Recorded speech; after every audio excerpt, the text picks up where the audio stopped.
Hello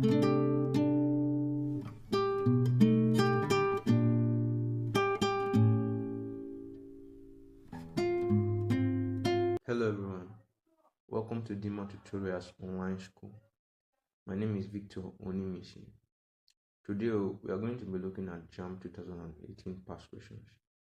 Before we start, if you haven't registered for our WhatsApp class yet, it is important to join others who are preparing for the same exam as you and learn with us. The fee is just 1,000 naira for each subject and 2,000 naira for use of English. Like I said earlier, we'll be looking at JAMB 2018 chemistry past question. Alright, let's move on to question number 6. On which of the following is the solubility of a gaseous substance dependent? I. Nature of solvent. II. Nature of solute. III. Temperature. IV. Pressure.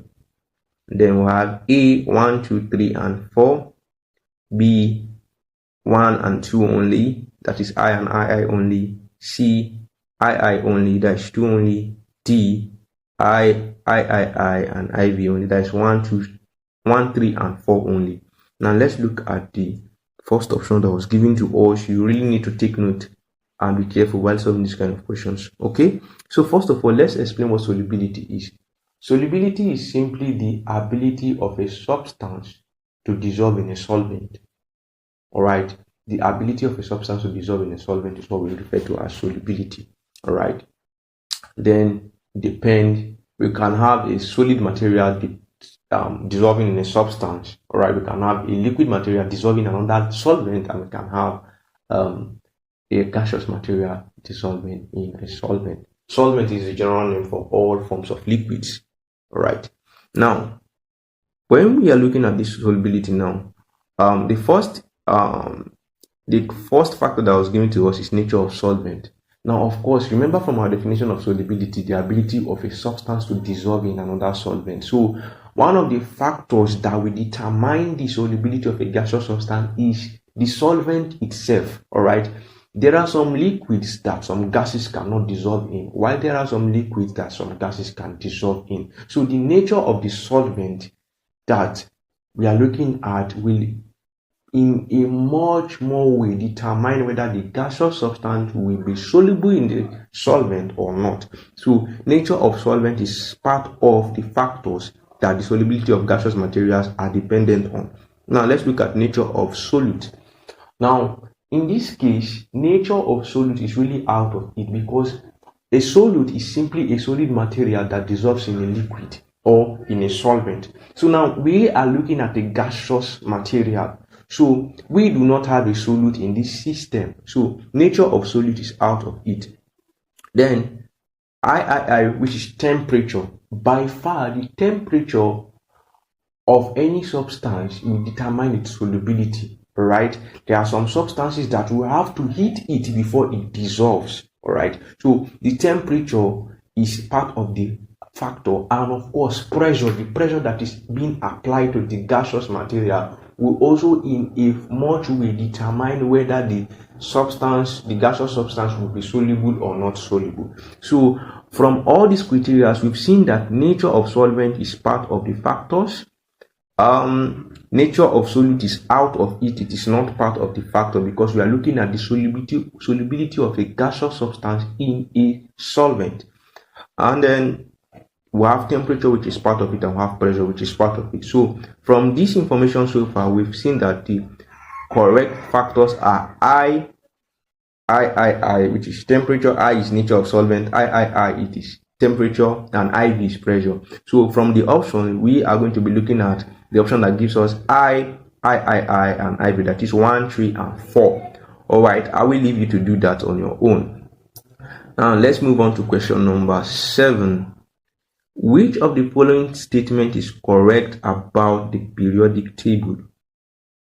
Which of the following statement is correct about the periodic table?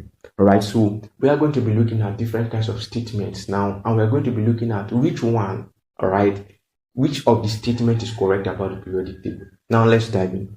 Now the first option that we have here, which is A, says that elements in the same period have the same number of valence electrons. Alright, let's see if this is true. or not true. Now, first thing first, what is valence electron? Now, the valence electron of an element is the electron that is found at the outermost shell, right? The electron that is found at the outermost shell of the atom of any element is what we refer to as the valence electron. For example, now, if we are looking at the atom of sodium, right? The atomic number of sodium is 11. How do I get it? It's very simple. Just count it from the serial number. Hydrogen 1, helium 2, lithium 3, beryllium 4, boron 5, carbon 6, nitrogen 7, oxygen 8, then fluorine 9, then neon 10, sodium 11. All right, that serial number in that arrangement gives you the atomic number, and the atomic number is also equal to the number of electrons. All right, now don't forget that we have shells. We have shells, all right, which we also call orbitals, and a region in space where electrons can be found. Now we have the K, the L, the M, and the N, just like that shells. Now the first shell, which is the K shell, can occupy only a maximum of 2 electrons, while the rest, as far as the first 20 elements is concerned, the rest of the shell will occupy a maximum of 8 electrons. So now looking at the electron, the total electron that we have in the atom of sodium is 11 from the atomic number, which is also from the serial number, right? So the first shell, which is the K shell, will occupy 2, all right? So that is 2, then the next shell now will occupy 8, 2, 8, that is 10 already. Then the next shell will occupy what? 1 electron. So we have 2, 8, 1 in this aspect now. Now look at it. The electron that we have at the outermost shell now is what? 1. So that electron is what we refer to as the valence electron. Okay, so now they said that the first option is telling us that the element in the same period have the same number of valence electrons. Now let's see if this is true or not. Now I would like you to grab your periodic table now, and let's look at period. The first option tells us that the elements in the same period have the same number of valence electrons. Now I want you to grab your periodic table and let's look at a particular period. Right, let's look at period 1. The period 1 of the periodic table only has 2 elements, hydrogen and helium. All right, let's see if they have the same number of valence electrons. Now, for hydrogen has how many? What's the atomic number of hydrogen? Of course, from the serial number 1. All right, so that means the total electron in hydrogen is 1. All right, so it means that the K shell, now the first orbital, will occupy that 1, signifying that the valence electron in the atom of hydrogen is 1, because that is the only electron and that is the only outermost shell. That is the only shell and it is the outermost shell. Now, for helium, what is the atomic number of helium as well? All right, yeah, it's 2. Now, the K shell can occupy a maximum of 2 electrons. So those 2 electrons will be found there. That's the only shell, meaning that that's the outermost shell and that is the outermost electron. So remember now that in the atom of hydrogen, we have only 1 electron at the outermost shell of the atom. And of course, there's only 1 shell there. Now, same for helium, we have 2 electrons at the outermost shell. So the valence electron of hydrogen now is 1, while the valence electron of helium is 2. Now, don't forget that these 2 elements belong to the same period of the periodic table. Now, the statement says that the elements in the same period have the same number of valence electrons. But we've looked at 2 elements in the same period now, and they do not have the same number of valence electrons. So that simply means that this statement is what? Is false. It is not true. All right. Now, so far so good. We've ascertained that the first statement, option A, is wrong. Now let's look at the next statement, B. The valence electron of the elements in the same period increases progressively across the period. Now, is this true as well or false? Now, to ascertain this, let's look at elements, 3 elements in the same period and see. Okay, let's look at period 2 here now. Okay, or period 3, period 3, which consists of, let's pick from here, sodium, magnesium, and aluminium. All right, so we are going to be comparing the valence electron, because this statement told us that the valence electron of the elements in the same period increases progressively across the period. So let's know these three elements now are arranged consecutively from sodium to magnesium to. So now let's compare their valence electron. For sodium, 11, right? 11, that is the atomic number, 11 electrons. So we know that the first shell will take 2 of the electron, that is 2, and the next shell will take a maximum of 8. So that will be 2,8. Then the last shell will take 1 electron. So that is 2,8,1. So I want you to notice that the valence electron here now, the electron that is found at the outermost shell now is 1 electron. So keep that in mind. Now let's look at magnesium. 12 electron, right? That is 12 atomic, that is the atomic number is 12, so 12 electron. So the first shell will take what? 2 electrons, the next shell will take 8, then the last shell now will not take the remaining 2. Because don't forget that that shell can also occupy a maximum of 8. So since we don't have up to 8, you just take the rest that's remaining. So that's 2,8,2. So notice here now that the valence electron of magnesium is what? 2. Alright, now let's look at aluminium. 13, same way, 2,8,3. So the valence electron here is 3.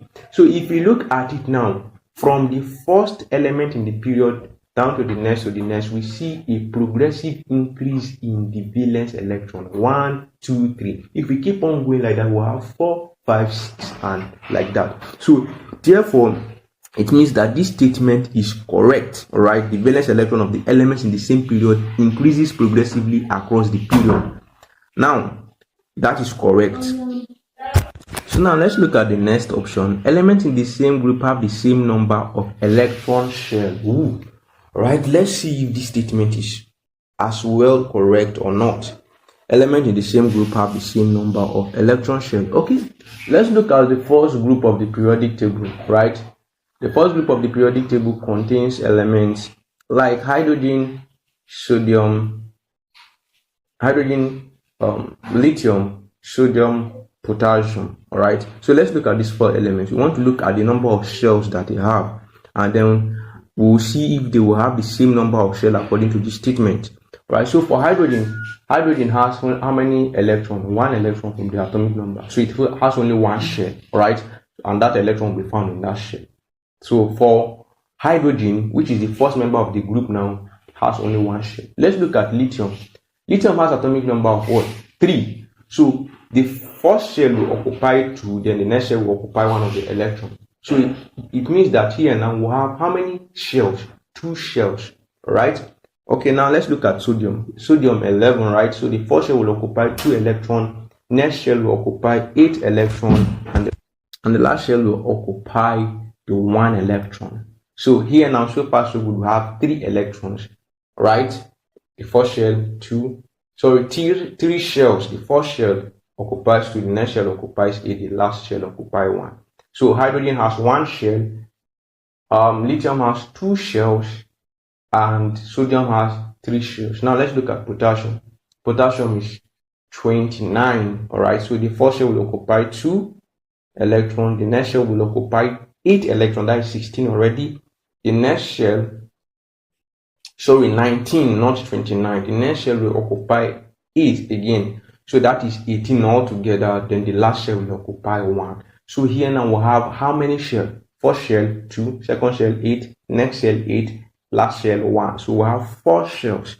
So if you look at it, hydrogen has only a single shell, lithium has 2 shells, sodium has 3 shells, and potassium has 4 shells, which is in direct contrast to these statements that told us that the elements in the same group have the same number of electron shells. From what we've done so far now, we discovered that this statement is false. All right, we just look at 4 elements from the same group and they do not have the same number of electron shells. You can try it for any other group in the periodic table.